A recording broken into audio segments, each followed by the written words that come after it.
Madam. Madam Ivan. Hi guys! Welcome back to my channel. And for today's video, meron lang tayong quick update kahit yung iba sa inyo hindi naman interesado rin. I-update ko pa din kayo mga hangover. So ayun, ang daming nagtatanong sa akin, may comment, may iba nag-PM, matutuloy pa ba ang paglipat namin ni Aye? Dahil kailan pa namin na-broadcast yun, anong peso na ngayon? Wala pa din. Kaya medyo mahirap talaga kapag parang re-apply. Kaya naman, medyo natagalan din talaga. Pero good news is, malapit na. Actually, nagtatal na yung pinakahuling babayaran.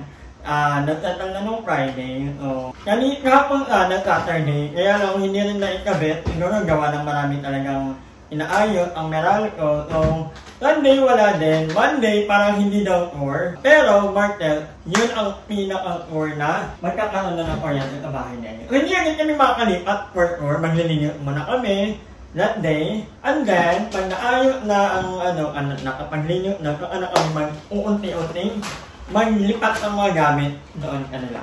At nandito si Mama, ang galing niya lang ng simbahan. Grabe. Siyempre, nagpapakabit kay Lord. Umiisip ka kay Lord, Yes. So, may lakad ka ulit? May pupuntahan na. Ay, taray. Ito ano talaga. Full schedule ako tonight. At buo ka ha, nakakontak ulit. Oo. Sabi ni Aye, lahat na lang nilelito. Wala kayong pakin, may mga sakit kasi kayo. Charot. Ay, ang takot nila. Speaking of takot, may takot yung kapatid ko ngayon na ko.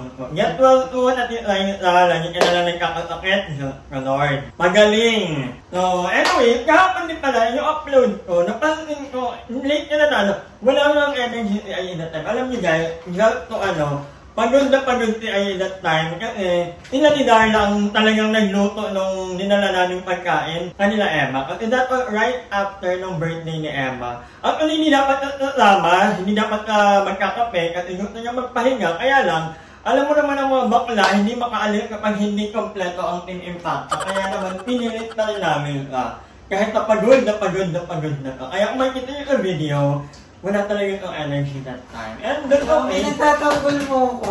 Grabe yung ngayon. Hindi pa ba Hindi kasi ito na nga, to be kasi nung time na yun, ko talaga sumama. Oo, ayaw talaga sumama ni Aye. Tapos, hindi ko rin alam na mag-vlog si Madam. So, ako, lutong talaga ako. As in, talaga. Kasi siya nagluto ng... Hindi ko naman alam na perang-pera pala si Madam nung gabing yun, na kailangan talaga. Di ba? So, untag lang? Oo, akala ko. Ay, hindi, walang untag sa akin. Oo, yun. Yung back to ka na. Kasi Aye talaga yung nag-that time, yung nag-prepare no. Actually, may natira pa nga dito yung mga ganito, yung palta, yung dynamite. Sila talaga ni Darla yung unong abala that time. Tapos, that night, hindi rin dapat mag-iinom ni Aye. Kaya nung dahil yung birthday ni Emma, napilit pa din. Kung alam mo yun yung pagod talaga, nagkahalo-halo na. Kasi dapat right after ng birthday ni Emma, yung pagkakape namin. Ano na, Day? Hindi ako salita. Ano? Pilitin mo siya. Alam mo, sa buhay, dapat yung mga viewers mo, binibigyan mo ng quality vlog, hindi yung may mga pagkakas lang. Like, hindi pinapakita ko lang. Hindi kasi lang. Kung upload ka 9 minutes, nag-a-addict ka ba? Hindi, wait nila. Kasi may tour kami ni Aye. Mag-world tour kami ni Aye. Sana mangyari yan. Kasi parang lahat na ng mga plan mo sa buhay, wala nangyayari. Najijinx ka. Personalan. Totoo naman. Pero hindi, lilipat na malapit ng maano yung bahay. Huwag mo kasi sabihin sa kanila, Madam. Hindi kasi para ma-prank ang Meralco. Kasi tagal na nito Ay, ma-prank Going out, guys. Actually, I'm so busy tonight. Magkapunta ko after ko simba. Kaya nga, magkagaling mo. Hindi Sunday kasi, Madam. Dapat talaga Sunday nagdisimba. Kayo ka demonyo ka kasi. Tignan mo, puro negativity nangyayari sa buhay mo. Diba? Karma yan, te.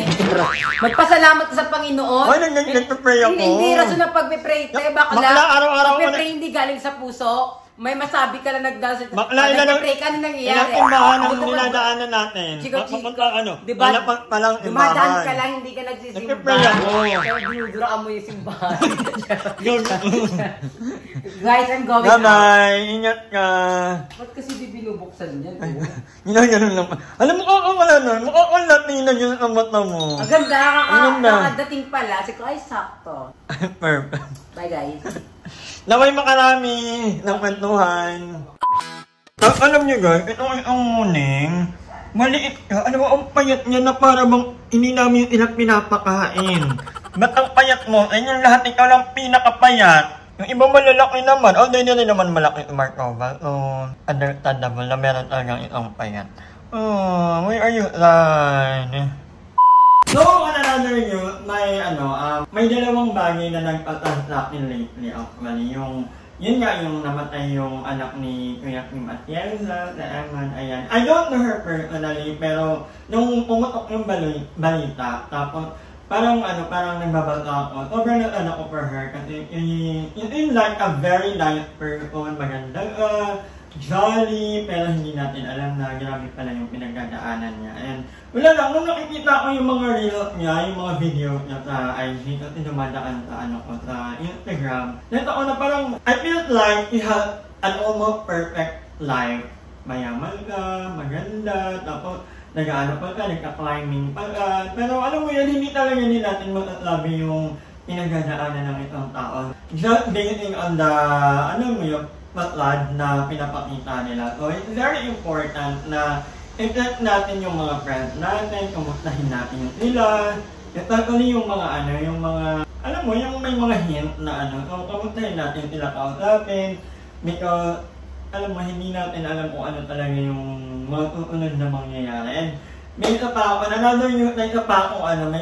napanood. Kanina lang actually, kay Joanna Veray. Sobrang panahon ni Joanna, dating-dati pa, nanonood talaga ako ng Pinoy Pop Superstar.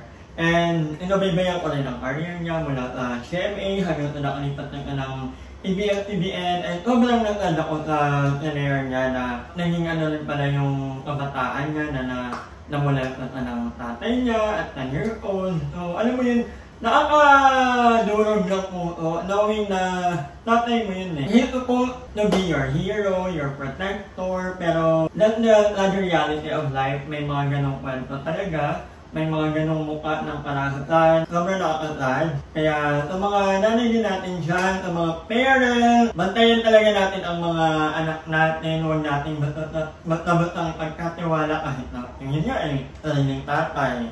How much more sa ibang tao, di ba?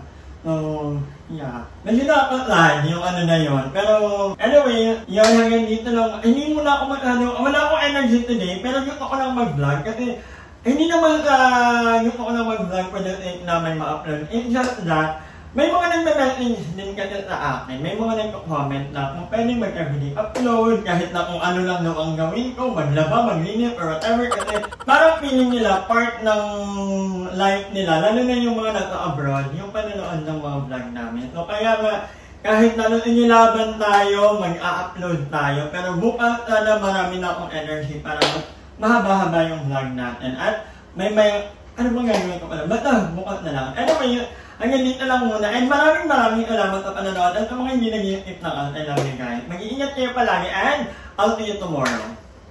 Hi! Maraming salamat sa panonood ng video na to. At kung natuwa ka, please don't forget to like and share this video. Mag-subscribe na rin kayo para bongga na. Yun lang.